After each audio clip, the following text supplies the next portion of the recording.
Ahí atrás tengo a Paola y al pequeño de la casa, al pequeño molestoso. Así que yo sé que ellos también están contentos de estar aquí. Más al salir quizás podamos saludarnos y darnos ese abrazo que no nos damos lo que tenemos muchos días sin vernos. ¿Verdad, Cari? Qué bueno que está aquí. Bueno, quiero invitarle a abrir sus Biblias en esta hora de manera especial. En el libro de Mateo capítulo 6, versículo 33. Yo creo que es un versículo muy conocido para todos nosotros. El libro de Mateo capítulo 6, versículo 33. Si lo tienen, podemos leer juntos. Dice el texto: mas buscad primeramente el reino de Dios y su justicia, y todas estas cosas os serán añadidas. ¿Les parece si oramos? Amado Padre, te damos gracias porque en esta hora, Señor, a pesar de la lluvia, a pesar del tráfico, tú nos permites estar en este lugar una vez más. Nuestro principal propósito en este lugar, Señor, es adorarte a ti, darte nuestras alabanzas, levantar tu nombre en esta casa que tú nos has dado. Permite, Señor, que los que hemos venido podamos también salir llenos del poder de tu Espíritu, podamos salir impresionados por tu palabra y que la misma siga haciendo los cambios necesarios en cada uno de los que estamos en este lugar y los que nos ven y nos oyen a través de los diferentes medios que también tiene la iglesia. Permite, Señor, que tu Espíritu se sienta en este tiempo que vamos a estudiar tu palabra. Te lo suplico, te lo ruego, en el nombre de Jesús. Amén. Amén. El versículo 33 del libro de Mateo, capítulo 6, forma parte de un sermón de Jesús muy conocido. A ver si algunos se acuerdan. ¿Cuál es ese sermón? El sermón del monte. Capítulo 6, versículo 3, parte de ese gran sermón. Y me llama la atención que en ese versículo Jesús dice estas dos cosas importantes. Buscad primero. Jesús da una orden directa, da un mandato directo, mandándonos a hacer algo. Y en sus palabras, buscad primero, dice él, el reino de Dios y ¿qué más? Y su justicia. Es muy interesante, estudiando un poco el texto, me llama la atención que Jesús manda a buscar algo que podría en primera instancia parecer hasta imposible de conseguir. El reino de Dios. ¿Quién ha visto el reino de Dios? ¿Quién podría buscarlo? ¿Quién podría encontrarlo? Y otra cosa que él invita en su mandato es a buscar su justicia. Y bueno, ¿qué hombre podría encontrar la justicia? Siendo nosotros, en cambio, trapo de inmundicia. Pero reflexionando un poco en lo que Jesús está enseñando, realmente me doy cuenta que no es algo tan difícil para los seres humanos buscar el reino de Dios y la justicia. Y digo esto porque cuando ya nosotros hemos alcanzado, hemos tenido algo por primera vez, la segunda vez no es tan difícil volver a conseguirlo, humanamente hablando. Por ejemplo, si alguien está impuesto a sacar A en los exámenes, ya por lo menos sabe la fórmula de cómo sacar la A. ¿Qué es lo que vuelve a hacer? Vuelve a utilizar el método que utilizó para sacar la A. Si alguien sabe hacer el banco, ¿qué hace? Vuelve a utilizar el método que haya utilizado para hacer el banco. O sea, ya luego que conocemos o sabemos hacer algo, lo único que tenemos que hacer es volverlo a replicar para conseguir el mismo fruto. Y digo esto porque para nosotros los seres humanos quizás, como digo, en primera instancia pareciera muy difícil, pero la realidad es que tanto el reino de Dios como la justicia de Dios era algo que ya los seres humanos tenían. Posiblemente sí fue algo que perdimos, pero era algo que teníamos. Si usted va a Génesis capítulo 3, versículo 21 en adelante, usted se va a dar cuenta que Jesús sacó a Adán y a Eva ¿de dónde? Del Edén, lo sacó. Pero ya ellos conocían el Edén, ya ellos habían estado en el Edén, ya ellos habían estado en la presencia del reino de Dios. Ellos habían sido parte del reino de Dios, aunque están siendo impulsados por el pecado que han cometido. Igual dice el texto que Jesús tomó a Adán y Eva y lo vistió de pieles de corderos. ¿Por qué lo vistió? Porque están desnudos, pero antes de estar desnudos estaban vestidos. Cuando Jesús hizo a Adán, ¿tenía Adán alguna vestimenta? ¿Dice el texto que tenía alguna vestimenta? No, ¿verdad que no? Quiere decir que algo había no necesariamente una piel de cordero, pero había algo. Y eso nosotros lo llamamos en teología, la justicia de Dios lo cubría. Luego del pecado pierden la justicia. Mira qué interesante. Dos cosas que Adán y Eva perdieron. Perdieron el reino y ¿qué más perdieron? Y perdieron la justicia, perdieron la gloria de Dios. Y ahora Jesucristo en su sermón del monte, Él le dice al hombre una vez más, busquen el reino de Dios y su justicia. Algo que ya ustedes tenían. Así que Jesús no está diciendo algo descabellado, Jesús está diciendo algo que es muy posible. Y lo que conocemos y estudiamos las Escrituras sabemos que dentro del plan de Dios, a través del sacrificio de Jesucristo, Él obró la manera para cómo el reino vuelva a ser restablecido y cómo la justicia los hombres pudiéramos alcanzar a la nueva vez. Así que eso no tiene mucho problema para nosotros. Ahora lo interesante es esto, Jesús dice, busquen, busquen. Y es muy interesante porque la vida del hombre se trata de esto, sin importar la edad que tenemos, tanto los niños como los jóvenes, los adultos, los más ancianos, el hombre natural, el hombre carnal, siempre está en una búsqueda constante. Hay una famosa película por ahí que se llama La búsqueda de la felicidad. Y la felicidad, cuando usted comienza a investigar cuáles son las cosas primordiales que los hombres dicen procurar o buscar, la felicidad es una de ellas. Ahora es bien interesante porque la felicidad en la mente de los jóvenes tiene mucho que ver con los placeres. Para ellos, felicidad es igual a placeres. En la mente de los que son un poco más adultos, la felicidad más bien tiene que ver con un poco de seguridad, de estabilidad. Ya no necesariamente el adulto depende tanto de los placeres, más bien depende de la estabilidad, de la seguridad. Y en el caso de los más mayores aún, ya ellos no están ni muy interesados si tienen seguridad, estabilidad o placeres. Ellos lo que quieren es que nadie los moleste, paz, tranquilidad. Por eso hace un poco de sentido que cuando un adulto le dice a un joven, oye, te voy a llevar a un lugar y vamos a disfrutar muchísimo, en la mente del adulto mayor o viejo, como usted quizá lo identifique, él dice, voy a llevar a este muchacho a pescar y no vamos a sentar y vamos a pasar la tarde y dar un golpe ahí, tranquilito. ¿Usted cree que realmente eso produce felicidad para un joven? Que lo que quiere estar es corriendo, sintiendo emociones. Yo sé que, bueno, yo creo que todos pasamos por ahí. En algún momento de nuestra vida y tuvimos alguna experiencia y decíamos a nuestro padre, estoy aburrido, porque los jóvenes necesitan vivir emociones, experiencias, sensaciones. Mas sin embargo los adultos y más aún los viejitos lo que quieren es estar tranquilos. Es muy interesante. Unos buscan la felicidad, otros van detrás del dinero, otros van detrás de las cosas materiales, otros van detrás de tener... hay mujeres, bueno, yo no sé quién va a ser el próximo víctima de esta famosa artista. Bueno, si quizás me escucha en las redes me va a demandar, espero que no. J-Lo. Porque ya se está divorciando otra vez del otro que acaba de tener. Y ya no me parece que ella es la víctima de los hombres. Ya me parece que los hombres son la víctima de ella. Porque esta mujer anda detrás. Ella tiene que tener pareja. En la mente de esa señora no está ni que vivir sola. No, eso no existe. La gente siempre está buscando. Algo están buscando.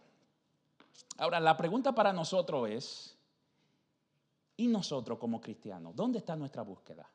¿Dónde está nuestra búsqueda diaria?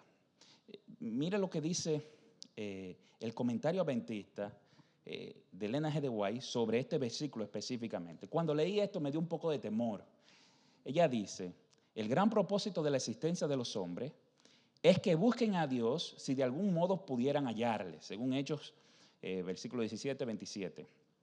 La mayor parte de los seres humanos están afanados trabajando por la comida que perece, por el agua de cual volverán a tener sed. La mayoría de las personas gastan su dinero en lo que no es pan y su trabajo en lo que no sacia.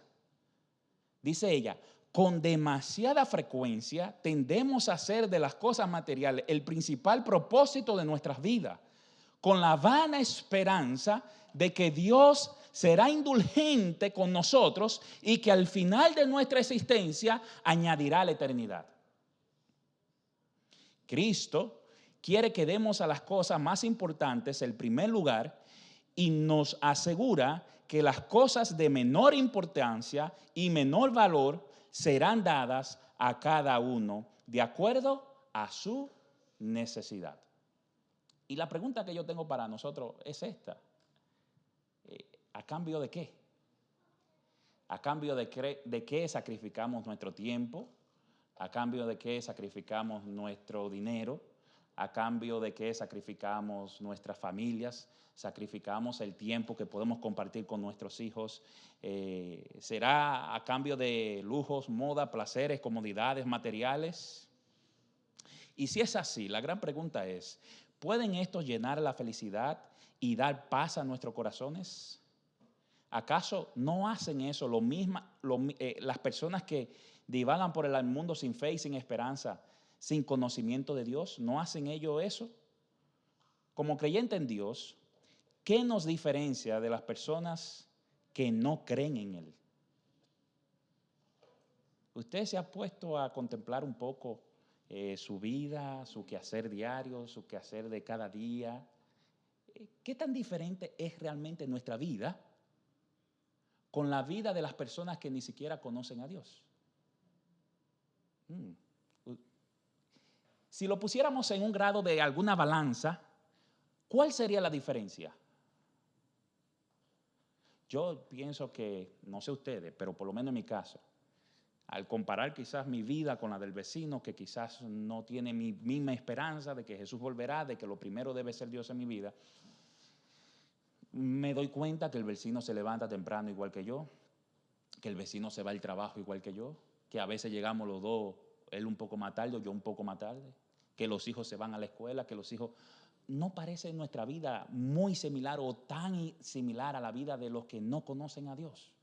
Porque déjame decir, quizás para el vecino, para aquel que no conoce a Dios, él no tiene una Biblia, él no tiene un libro, él no tiene un mandato de su Señor o de su Salvador que dice, buscad primero el reino de Dios y su justicia. De modo que para él yo no encuentro ningún mal en su lógica, en su pensamiento, en su forma de actuar. Al evaluarme con el que no conoce a Dios, yo no creo que él está mal, yo creo que yo estoy mal.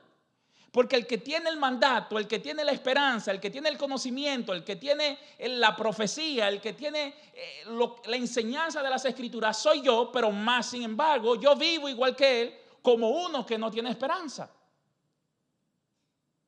Y yo quisiera que quizás esta pregunta pueda quedar en la mente de cada uno de nosotros, indistintamente de la edad, joven, adulto, niño, la edad que podamos tener. ¿A cambio de qué?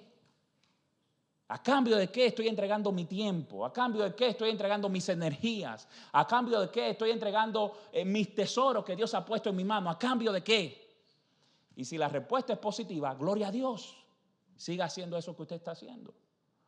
Pero si quizás la respuesta no es la más positiva, entonces yo creo que es tiempo no de lamentarnos, más bien de detenernos y poder aún hacer cambios, porque todavía tenemos la oportunidad de cambiar cosas en nuestro estilo de vida para mejoramiento espiritual de cada uno de nosotros. En esta noche de manera especial yo quiero considerar o hacer un pequeño estudio basado en dos historias de la Biblia, en dos personajes bíblicos que ustedes conocen muy bien. El personaje, uno de ellos será el rey Salomón. Yo creo que todos conocemos un poco de la historia del rey Salomón. Y el otro personaje que vamos a utilizar es el personaje de José. Creo que hay mucha similitud en estos dos personajes y a la vez encuentro muchas enseñanzas que tanto para nuestros jóvenes podríamos extraer y sacar en esta hora como también para nosotros. Así que voy a ir un poco rápido, ustedes conocen la historia, para sacar algunas enseñanzas. Por ejemplo, en el caso de Salomón, lo primero que encuentro al estudiar la vida de Salomón, si usted tiene su Biblia y quiere ir conmigo, si quiere mirar la pantalla, como usted guste, por lo menos trate de concentrarse en la historia, en el texto. Dice que al inicio de su experiencia, en el caso del rey Salomón, si usted va a Primera de Reyes, capítulo 2, versículo de 1 en adelante, dice que llegaron los días en que David había de morir y ordenó a Salomón su hijo diciendo: yo sigo el camino de todos en la tierra, esfuérzate y sé hombre, guarda los preceptos de Jehová tu Dios, andando en sus caminos y observando sus estatutos y mandamientos, sus decretos y sus testimonios de la manera que está escrito en la ley de Moisés, para que prosperes en todo lo que hagas y en todo aquello que emprendas. Lo primero que vemos al estudiar la historia de Salomón, lo primero que aparece en la historia es David, su padre, diciéndole: busca a Dios. algo muy interesante, porque según Reyes capítulo 3, versículo 3 en adelante, dice el texto, mas Salomón amó a Jehová. No solamente David le dice, busca a Dios, sino que de alguna manera David podía influenciar tanto a Salomón que Salomón decidió obedecer a su papá. Porque las escrituras dicen, mas Salomón amó a Jehová andando en los estatutos de su padre, solamente sacrificaba y quemaba incienso en los lugares altos, e iba el rey a Gabaón, porque aquel era el lugar alto principal, y sacrificaba allí, escuche cuánto, 1000 holocaustos sacrificaba Salomón sobre aquel altar. ¿Cuánto holocausto?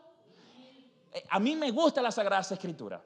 Y ustedes se van a dar cuenta que cuando en la Biblia se quiere resaltar algo, se utiliza 1, 2 y 3. Regularmente en la parábola que Jesús contaba, él tiende a decir, y esto pasó una vez, y esto pasó 2 veces, y eso pasó 3 veces. Pero cuando Jesús tendía a hacer referencia a 2 o terceras veces, era una redundancia. Jesús lo que estaba tratando de demostrar era que había mucha providencia, de que era misericordioso y podía extender aún más allá de lo que los hombres extendían la misericordia para los pecadores. Pero en este caso ya no solamente es 1, es 2, es 3, ni es 4, ni 5, ni 100, 1000 holocaustos. ¿Usted se imagina eso? ¿Tenía deseo Salomón de encontrarse con Dios? Yo creo que era más que evidente que él quería encontrar a Dios. Él tenía el deseo de alabar a Dios, de que este muchacho estaba concentrado en su Dios. Pero si usted sigue leyendo, y yo voy a ir saltando algunos versículos para tratar de extraer un poco la historia de manera rápida. Dice, por ejemplo, en el Primera de Reyes 3:9, dice que cuando él hizo esto, Dios se le acerca y le dice, ¿qué tú quieres que yo haga? Y Salomón le dice, da pues a tu siervo corazón entendido para juzgar al pueblo y para discernir entre lo bueno y lo malo, porque ¿quién podrá gobernar este pueblo tan grande? ¿Qué era lo que le estaba pidiendo Salomón a Jehová? Sabiduría, lo que todos conocen, la razón por la que conocemos bien a Salomón.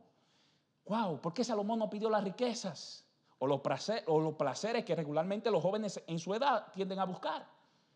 Este hombre estaba, y quiero ser muy específico, no necesariamente hombre, este joven estaba muy centrado en el mandato de su padre David. Parece que Salomón había visto la influencia que Dios había hecho a través de David y él quería eso mismo para él y para el reino. Pero en todo su deseo de acercarse a Dios, Salomón tuvo una muy buena idea. Y a los jóvenes de manera específica que están esta noche aquí, yo quiero advertirle con las buenas ideas. Hoy es muy popular hablar de las buenas ideas. Y muchos soñamos con que el Señor nos diera una buena idea para hacer un buen negocio, para hacer algo grande, que seamos alabados, que seamos reconocidos de alguna manera si es posible, o alcanzar algunas metas que tenemos. Dame la buena idea. Pero yo quiero decirte, ten cuidado con las buenas ideas porque son muy peligrosas.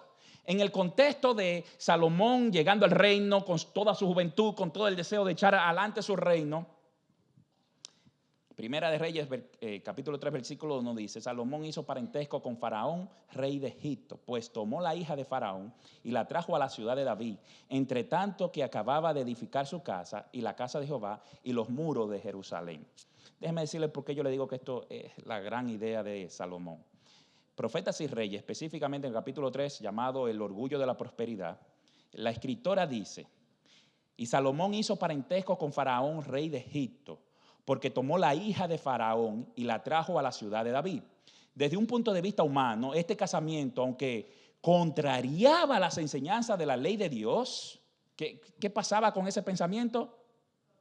Era contrario ¿a qué? A la ley de Dios, aunque contrariaba la ley de Dios. Pero ¿cómo era en el pensamiento humano? Bueno, pareció resultar en una bendición porque la esposa pagana de Salomón se convirtió. ¿Qué evangelista Salomón, Ni bullón le llega a los tobillos. Y participaba con él en el culto del verdadero Dios. Pero al formar alianza con una nación pagana y al sellar esa alianza con un casamiento con una princesa idólatra, Salomón despreció temerariamente la sabia provisión hecha por Dios para conservar la pureza de su pueblo.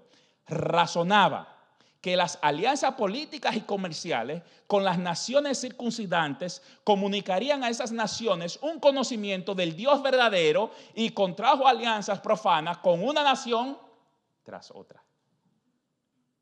Espérese, ¿usted puso atención a lo que ella dijo? ¿Qué fue lo que él razonó?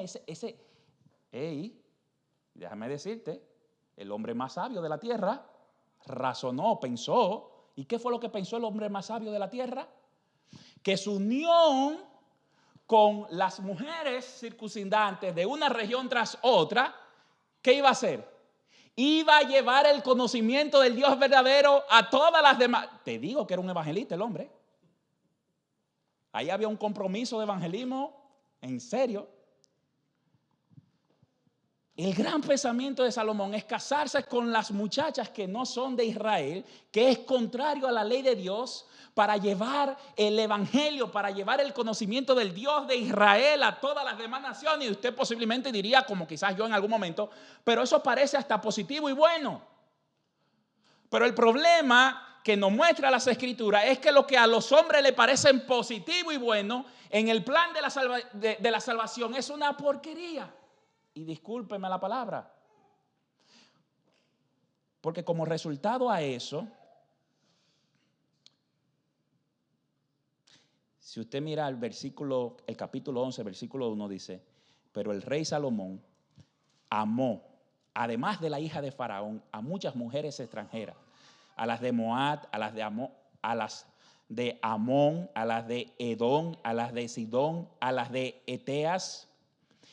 Versículo 6, e hizo Salomón lo malo ante los ojos de Jehová y no siguió cumplidamente a Jehová como David su padre. Si usted lee ese capítulo, por lo menos del versículo 1 hasta el 11, usted va a entender, yo estoy resumiendo, tratando de resumir para sacar algunas enseñanzas, pero si usted lee esos versículos siguientes y anteriores, usted se va a dar cuenta que lo que Salomón hizo fue comenzar a casarse, a tal punto que esas mujeres convencieron a Salomón para que aún en el mismo templo que Salomón había construido para el Dios del cielo, Salomón comenzara a poner altares para dioses paganos. Una locura. ¿Cómo un adventista termina poniendo en su iglesia altares para otro Dios que no sea el Dios de los cielos? Es más, aquí habemos muchos, y yo sé que en la junta habemos muchos hermanos que tal vez no somos ni tan sabios como Salomón, pero quizás si alguno propone esto, yo sé que van a haber un par de Daisy que se van a levantar y le van a decir, no. Por lo menos tenemos una Daisy ahí. Una Daisy. Pero este es el punto que yo quiero hacer. Vamos a tratar de resumir lo que dice las Escrituras. David le dice, Salomón, yo me voy a morir como se muere todo el mundo. Yo te recomiendo que tú busques de Dios para que Dios esté conmigo contigo como Él ha estado conmigo. Salomón le dice, gracias Padre. Parece que Salomón había visto lo que Dios había hecho con David. Salomón asume ese compromiso, se acerca al Señor, busca al Señor, se encuentra con el Señor le dice, pídeme lo que tú quieras. Le dice, dame sabiduría, quiero liderar tu pueblo. Dios le da la sabiduría. El hombre está creciendo para bien, para gloria delante de Dios. Y en sus planes llegó un momento donde parecía que ya las ideas de Dios no eran tan buenas y dijo, yo tengo una mejor idea, me voy a casar. Se comenzó a casar. Estas mujeres atrajeron su corazón hacia los paganos. Déjeme decirle, teológicamente hablando, Salomón tuvo tantos excesos en sus vidas que desgastó su vida rápidamente. Si usted se lee ese capítulo, Elena G. de White dice que murió muy joven en comparación a los años que vivían las personas de esos tiempos, como su padre, su ancestros, etc. Se cree que Salomón murió aproximadamente alrededor de 60 años. Salomón duró por lo menos 40 años en el reino. ¿A qué edad tomó el reino? Si duró 40 y murió a los 60, lo tomó a los 20 aproximadamente, muy jóvenes. Pero me llama la atención porque en las Escrituras hay espacio para los jóvenes. Los jóvenes asumieron posiciones de liderazgo fuerte, tanto en el Antiguo como en el Nuevo Testamento. En todo el tiempo, los jóvenes siempre estuvieron presentes en el Evangelio. Así que es necesario y es muy importante que usted tenga en cuenta que los jóvenes son parte esencial del Evangelio de Dios. Pero en ese camino, Salomón, a pesar de que quería hacer las cosas bien para el Señor, se dejó distraer por las malas influencias. ella dice que las mujeres ganaron su corazón más que aún lo que él amaba a Dios. La influencia de las que estaban alrededor de él apartó su vista de las cosas de Dios. Y uno de los problemas más serios para los jóvenes mantenerse en la iglesia son nuestras influencias. Y quizás esto no lo digo por los jóvenes de hoy, esto lo digo por mí. En alguna etapa de mi vida como adolescente dentro de la iglesia, el principal problema no era quizás mi mente. Tal vez por la educación y la formación que tuve no tenía lo malo que yo podía hacer para los muchachos que quizás del mundo tenían otra experiencia, eran cositas, caballaditas. Pero comencé a ligarme con otros que quizás no tenían mi propia mente, mi propia experiencia, mi propio entendimiento. Y la influencia de esos muchachos, bueno, compartía eso en algún momento con mi esposa. Muchas de las cosas, al mirar para atrás, de los errores que cometí, casi siempre tuve una mala influencia que me llevó hacia donde llegué. Así que, muchachos, niñas, niños, jóvenes, adolescentes, cuídense mucho de la persona con que usted se rodea. Porque esa persona, por más que quiera estar en los caminos del Señor, como lo estaba Salomón, esa persona podrían alejarte de Dios. Cuídense mucho de esas influencias. Yo voy a contrastar esta historia con la historia de José. La historia de José la encontramos por lo menos en el libro de Génesis, capítulo del 37 al 48, pero usted conoce la historia. Yo voy a ir por algunos versículos muy sencillos para tratar de rescatar algunas ideas clave. Por ejemplo, Génesis 37:2 dice el texto, esta es la historia de la familia de Jacob. José, siendo de edad de 17 años, apacentaba ovejas con sus hermanos, y el joven estaba con los hijos de Bilhat y con los hijos de Silpá, mujeres de su padre, e informaba a José, a su padre, la mala fama de ellos. ¿Qué edad tenía José? 17 años. Génesis 37:28. Dice, y cuando pasaban los madianitas mercaderes, sacaron ellos a José de la cisterna y le trajeron arriba y le vendieron a los ismaelitas por 20 piezas de plata. José es vendido como un esclavo. Y cuando José es vendido como esclavo, según Génesis 39:1-2, dice que llevado pues José a Egipto, Potifar, oficial de Faraón, capitán de su guardia, varón egipcio, lo compró de los ismaelitas, que lo habían llevado allá. Pero mire lo que dice el versículo 2. Mas Jehová estaba con José. ¿Quién iba con José? Y fue varón ¿qué? Y estaba en la casa de su amo. Yo quiero que usted vea qué interesante. En su contexto de que él es llevado como esclavo, cuando llega a la casa de Potifar, hay algo muy específico. No es que solamente llegó un esclavo, es que aún está llegando como esclavo a la casa de Potifar. Las escrituras dicen, Jehová estaba con José. Y dice el versículo 7 al 9, y aconteció después de esto que la mujer de su amo puso los ojos sobre José y dijo, duerme conmigo. ¿Y qué pasó? Y él no quiso y dijo a la mujer de su amo, he aquí que mi señor no se preocupa conmigo de lo que hay en la casa, y ha puesto en mí todo en mi mano, todo lo que tiene. Y esto es muy interesante porque en el contexto de los esclavos, bueno, si usted ve historia y todo eso, usted se va a dar cuenta que cuando las esposas de los amos o los mismos amos tomaban una esclava o un esclavo para convivir con ellos, ¿qué hacían luego con esos esclavos? Le daban privilegios. Ya no eran esclavos necesariamente que los castigaban ni nada de eso, sino que esos esclavos prácticamente se convertían hasta en amos dentro de la casa. Y usted diría, bueno, es que ya José era prácticamente un amo. Pero créame, estar bien con una mujer que maneja la casa, todavía mucho mejor. O sea que José se le estaba vendiendo no solamente a la mujer, se le estaba vendiendo todavía más libertades de lo que ya tenía. Y a pesar de lo que él podía haber conseguido, dice, no, ¿cómo voy a hacer yo eso contra mi amo? Y por esta razón, según Génesis capítulo 39, versículo 20-21, dice, y tomó su amo a José y lo puso ¿dónde? Cuando él sale de su casa, que es llevado como esclavo, llega a donde Potifar, y Potifar lo toma como esclavo, pero el texto dice, y Jehová estaba con él. Cuando es acusado de que no quiso, de que violó a la mujer, aunque él no había decidido estar con la mujer, dice el texto, y lo puso en la cárcel donde estaban los presos del rey. Estuvo allí en la cárcel, pero, versículo 21, ¿quién estaba con él? Jehová estaba con José. Y con todo esto usted conoce que tuvo la interpretación de los sueños del panadero y el copero. Luego vienen, se presentan a Faraón. Faraón tiene un sueño, él viene uno de Faraón, se presenta, interpreta el sueño de Faraón. En ese contexto, cuando él interpreta los sueños de Faraón, Génesis 41, 38, 39, dice el texto, y dijo Faraón a sus siervos, ¿acaso hallaremos a otro hombre como este, en quien está el Espíritu de Dios? ¿Quién estaba con Dios delante de Faraón? Jehová. ¿Y quién estaba con José? ¿No está reconociendo Faraón que este hombre tiene el Espíritu de Dios? ¿Quién está con José?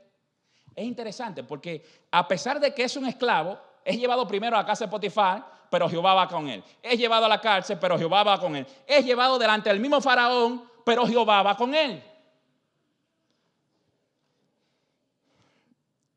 Voy a citar un poco a Patriarcas y Profetas, capítulo 20, para que podamos entender un poco el contexto. Dice la escritora, acostumbrado al tierno cuidado de su padre, no se sintió preparado para afrontar las dificultades que surgirían ante él en la amarga y desamparada vida de extranjero y esclavo. El contexto en el que ella está hablando es cuando ella dice que cuando José iba camino a Egipto, miró un momento y vio las colinas y las montañas que eran propiedad de su padre, y en ese contexto dice que él no estaba preparado para lo que venía. Y dice que entonces sus pensamientos se dirigieron al Dios de su padre.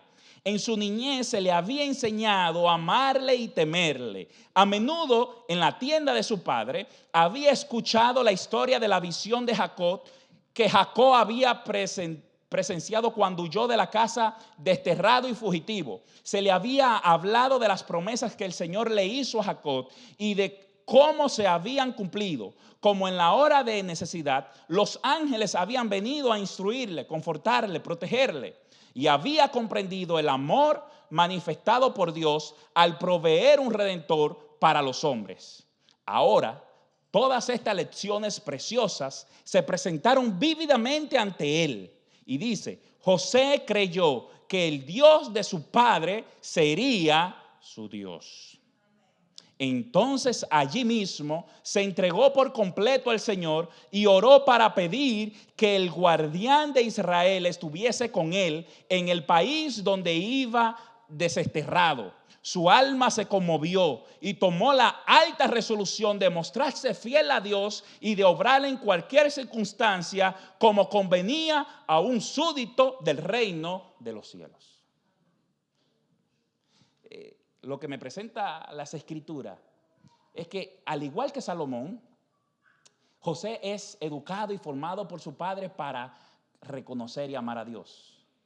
Al igual que Salomón, José se ve ante las carencias de la vida y frente a ella Jehová está con él. Jehová le cuida, Jehová le provee, hasta colocarlo en el lugar más alto que podía un hombre extranjero o esclavo poder alcanzar. El segundo luego del faraón.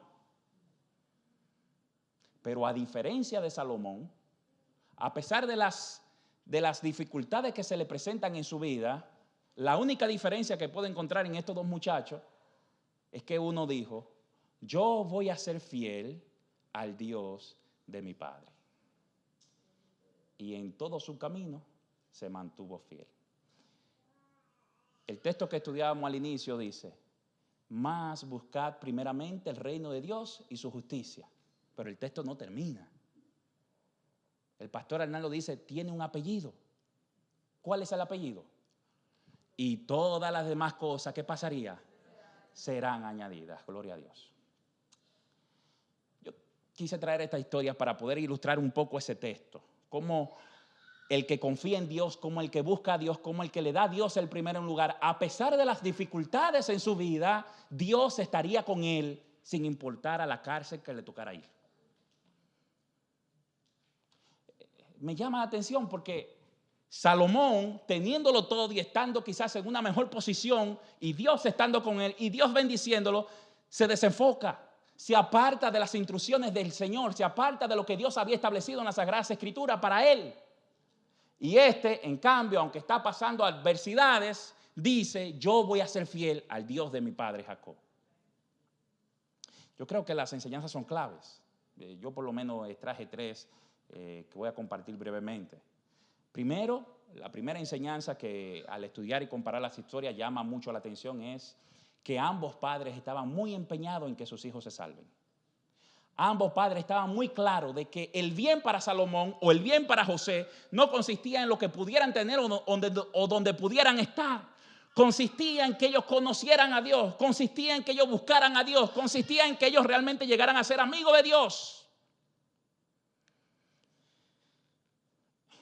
Y quiero ser quizás cuidadoso al decir algunas cosas, pero me llegaba un pensamiento mientras estudiaba en esto.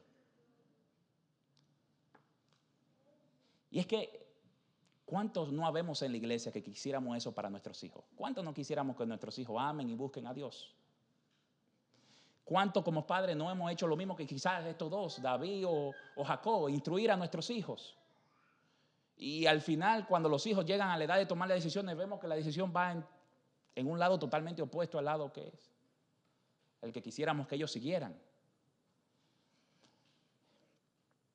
Yo quiero decir esto con cuidado.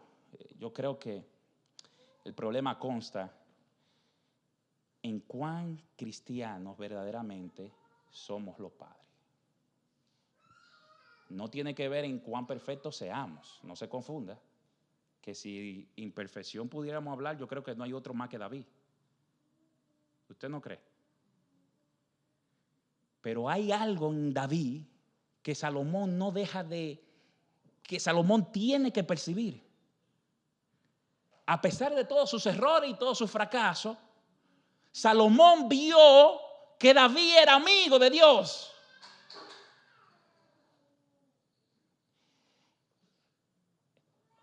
Yo le pregunto, ¿será que nosotros le mostramos a nuestros hijos que como padres realmente somos tan amigos de ese Dios que queremos que nuestros hijos también sean amigos de ellos?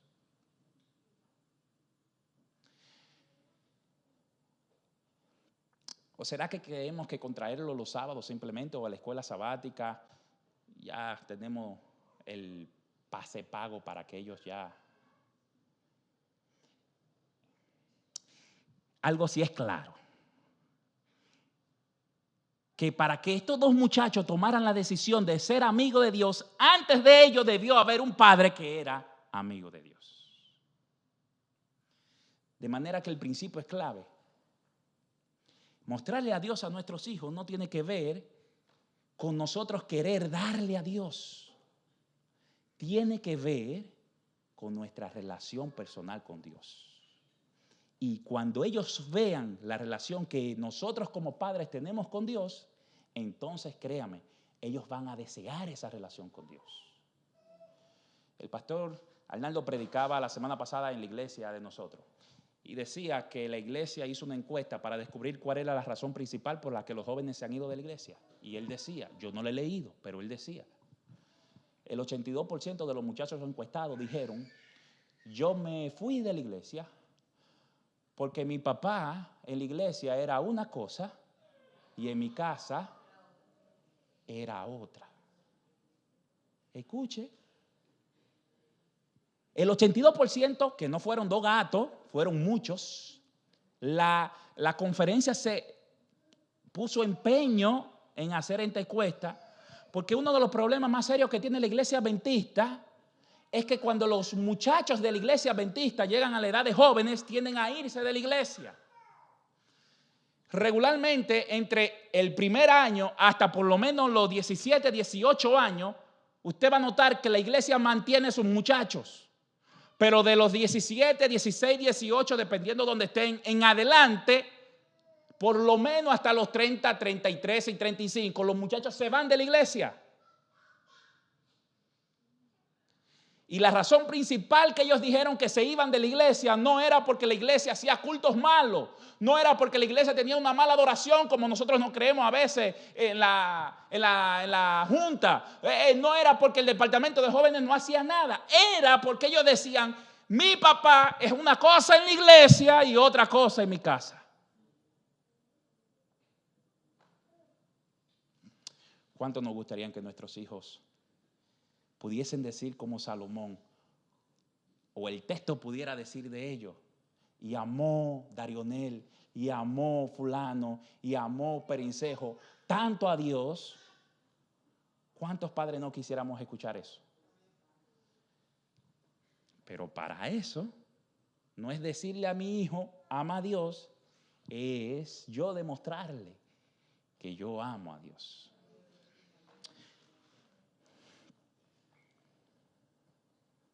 Gracias porque no me apedrearon. Algo interesante, jóvenes, que noto en las historias, es que cuando estos muchachos se empeñan en buscar a Dios, Dios los prospera de una manera grande. Indistintamente de las vías que hayan venido cada uno, Dios los prospera. Y cuando Salomón le mostró a Dios que él estaba interesado en acercarse a Dios, Dios se acercó a Salomón.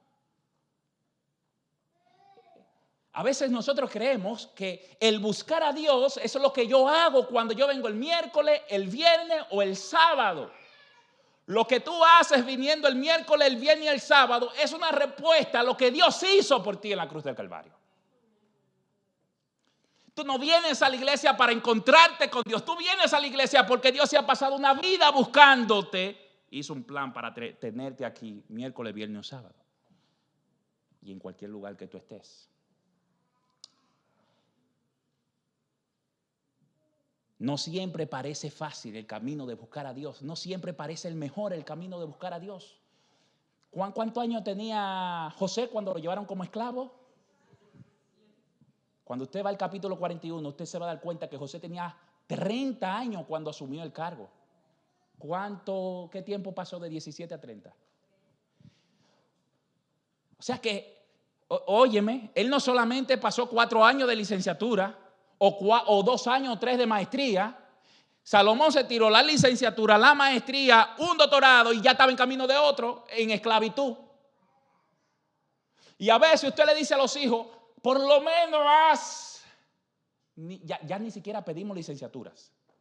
Ya lo que pedimos es por lo menos,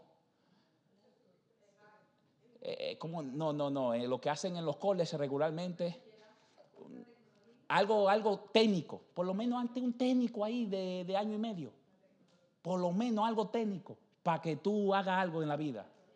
En mi tiempo nos pedían un poquito más, pero ya hoy vamos bajando tanto que por lo menos un técnico, y los hijos le dicen, es que eso es demasiado. Oye, lo que da resultado y da fruto, cuesta sacrificio.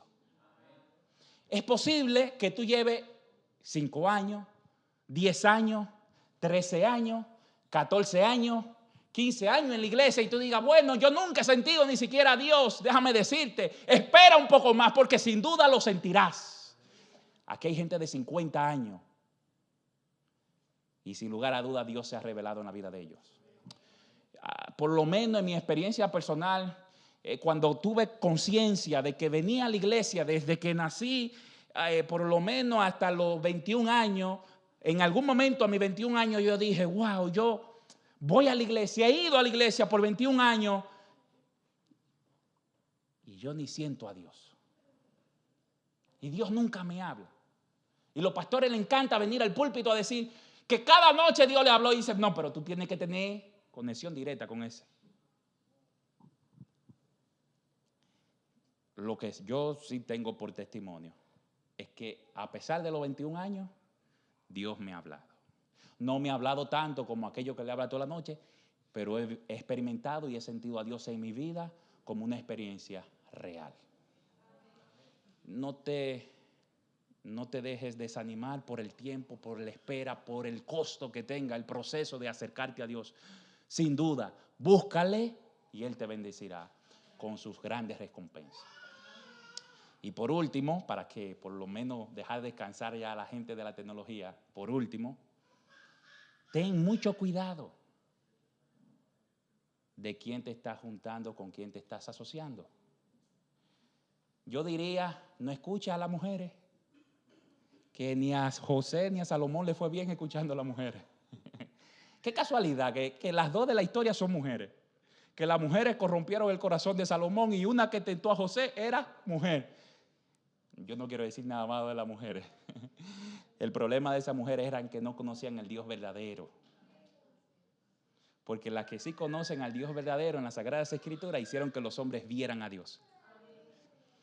Ten cuenta al juntarte con personas que no conocen a Dios. Porque por más que tú quieras darle tu Dios a esa persona, la experiencia nos dice que es más fácil ellos te sacan a Dios. Cuídense de las personas con quien ustedes se están relacionando. Y bueno, si mi amiga de la escuela, estamos desde pequeñito, ella es una buena muchacha, aunque ella no ama a Dios ni va a la iglesia, ella puede ser buena, no tiene que ser mala, pero posiblemente no tiene el conocimiento del Dios del cielo como tú, y posiblemente en algunas decisiones te lleve por caminos que quizás tú no deberías andar. Eso le pasó a Salomón, que aunque quería ser un buen conquistador, que aunque quería ser un buen adventista, otros que no lo eran desviaron su corazón de los caminos del Señor. Dice David en sus Salmos capítulo 1 versículo 3: será como árbol plantado junto a corrientes de agua que da su fruto justo a su tiempo y todo lo que hace prospera. Cuando David dijo esas palabras o las escribió, estaban pensando en hombres y mujeres que deciden buscar primero el reino de Dios y su justicia, sabiendo él que todas las demás cosas son añadidas. ¿Hay alguien aquí que quisiera buscar y dar a Dios ese primer lugar? Yo quiero invitarle a ponerse en pie, porque yo quiero orar de manera especial. Y déjame decirte, hemos estudiado lo que muestra las Sagradas Escrituras, pero la realidad es que aunque sabemos lo bueno y lo queremos, muchas veces no lo hacemos. La experiencia nos muestra que aunque tenemos el conocimiento, no necesariamente lo seguimos.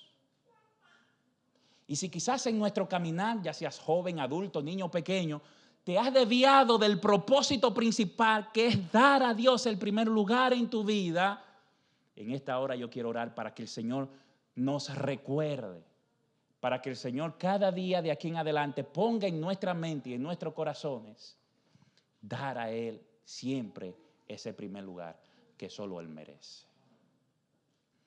Amado Padre que estás en el cielo, te damos gracias porque al abrir tus palabras tú vuelves a hablarnos cada noche, cada día. Porque en esta hora, Señor, al estudiar estas historias hemos visto los fracasos y las victorias de estos muchachos. Hoy nosotros no queremos los fracasos para nuestra vida. En cambio, estamos aquí porque queremos las victorias que tú le diste a José. Queremos la victoria que a pesar de sus errores también le diste a Salomón. Queremos la victoria que tú le diste a David a pesar de sus errores. La victoria que le diste a su padre Jacob.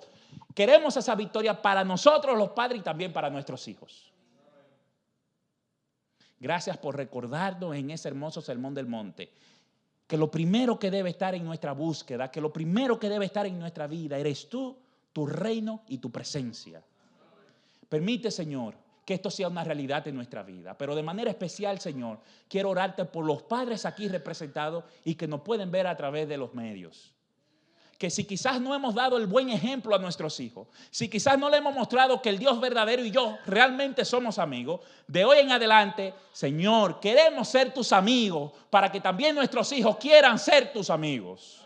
Ayúdanos a nosotros a acercarnos a ti. Si hemos fracasado, si hemos hecho mal en el pasado, perdónanos, te lo rogamos, te lo suplicamos. Ten misericordia de nosotros, pero de aquí en adelante, de hoy en adelante, no saque de nuestra mente ese pensamiento de que tú debes estar primero, de que tú debes ser mi amigo, de que yo debo tener un encuentro personal contigo para que los que están debajo de mí, como mis hijos, mi esposa, también quieran tener un encuentro contigo. Y a ellos, Señor, dales también la oportunidad de conocerte, dale la oportunidad de sentirte. Muéstrale tu palabra, guíales a través de tu palabra. Utiliza el espíritu que usaste con José. Utilízalo hoy con nuestros muchachos para que ellos también puedan salir inspirados y así como José puedan llamar el pecado por su nombre, puedan separarse del pecado a pesar de las influencias y que ellos puedan ser vencedores para gloria y honra tuya. Que nuestros jóvenes y nuestros conquistadores, Señor, puedan ser niños y niñas, no necesariamente que porten un uniforme y medallas. Más bien, Señor, que porten en ellos de que tu presencia está siempre en ellos, de que ellos realmente te conocen, te aman y te buscan. Señor, te ruego que cuando regreses por segunda vez, a nosotros los padres, junto a nuestros hijos, nos encuentres preparados para eternamente ir a vivir contigo. Gracias por esta hermosa iglesia. Gracias por cada uno de los que han estado aquí esta noche y los que no han escuchado a través de los medios. Bendícele donde quiera vayamos y donde quiera estemos. Danos una noche en paz. En el nombre de Jesús te lo pedimos. Amén. Amén. Que Dios le bendiga y que Dios pueda poner su espíritu en cada uno de nosotros.